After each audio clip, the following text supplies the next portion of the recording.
예, 후보자님 수고 많으십니다. 부산 연제구 출신 김혜영 의원입니다.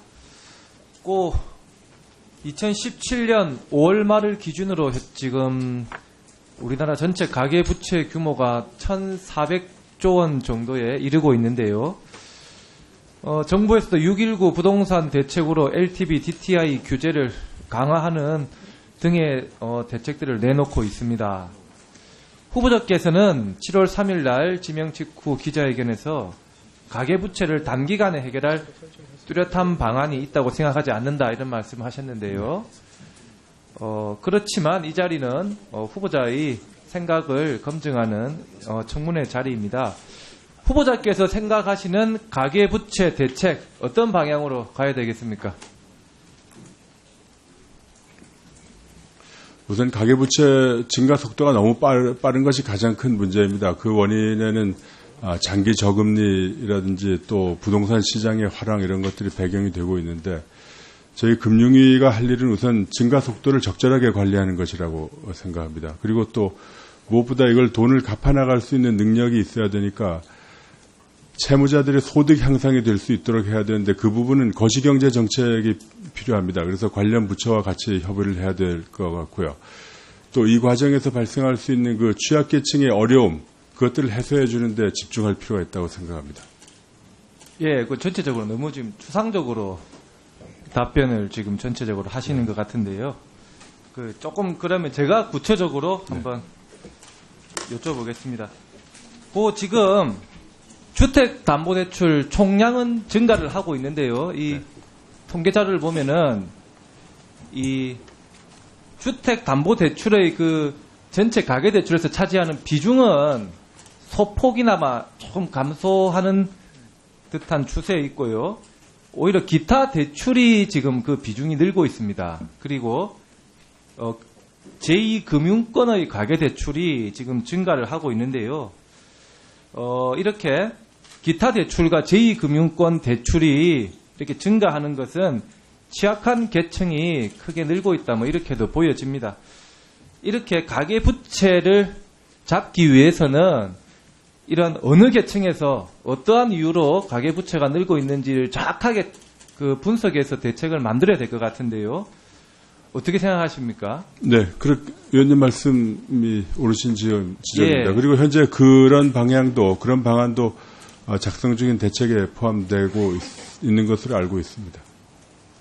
그러니까 예. 취약계층 또 알겠습니다. 기타 대출이 어떤 부분에서 늘어나고 있는지, 제2금융권은 또 어떠한 요인으로 늘어나고 있는지 또 면밀히 분석해서 거기에 맞는 대책을 지금 강구 중에 조금 더 있습니다. 구체적으로 제가 말씀을 드리면은 가처분 소득 대비 금융부채 비율에서 특히 자영업자가 타 종사자에 비해서 그 비율이 지금 상당히 높게 나타나고 있습니다. 그 자영업자 중에서도 생계형 자영업자의 지금 위험이 굉장히 높은 상황인데요. 이렇게 생계형 자영업자의 부채 구조 조정을 위해서 좀 선제적으로 어떠한 조치가 필요하다고 생각하십니까?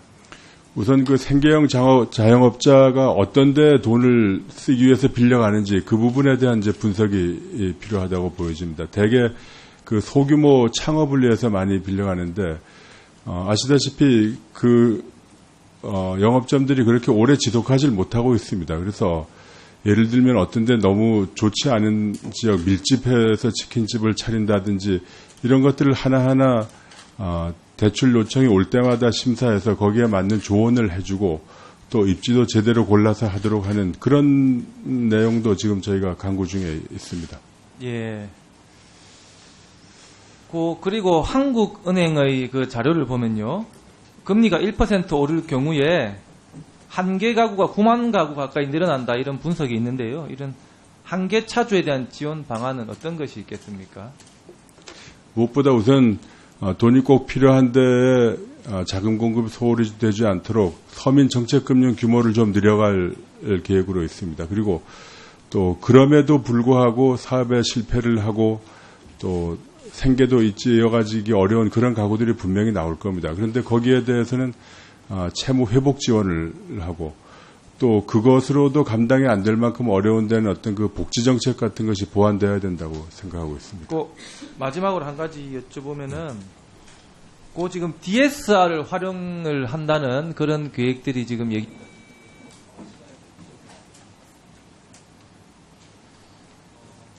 그 DSR에 대해서는 일각에서 이러한 우려가 있는데요. 오히려 취약계층이 미등록 대부업체나 사채업자 쪽으로 조금 빠질 수도 있다 이런 우려가 있는데 여기에 대해서는 어떠한 준비책이 있습니까? DSR 말씀하신 대로 금융기관의 차주별 상환 능력을 좀 더 정밀하게 보겠다는 시스템이니까 원하는 만큼의 대출이 종전처럼 이루어지지 않을 가능성이 많습니다. 그게 또 저희가 가계부채를 증가 속도를 관리하기 위한 대책 중에 하나가 됩니다.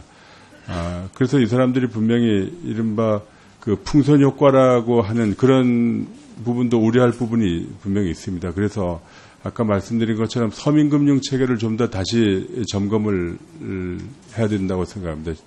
그동안에도 세희망홀씨라든지 미소금융 여러 가지 서민금융 지원 체계가 있었는데 이런 것들이 좀 더 효과적으로 필요한 사람들한테 전달되도록 체계를 좀 정비하려는 계획을 가지고 있습니다. 네. 네, 김영 의원님 수고하셨습니다. 다음은 바른정당의 존경하는 김용태 의원님. 김용태 의원님, 예. 질의해 주시기 바랍니다.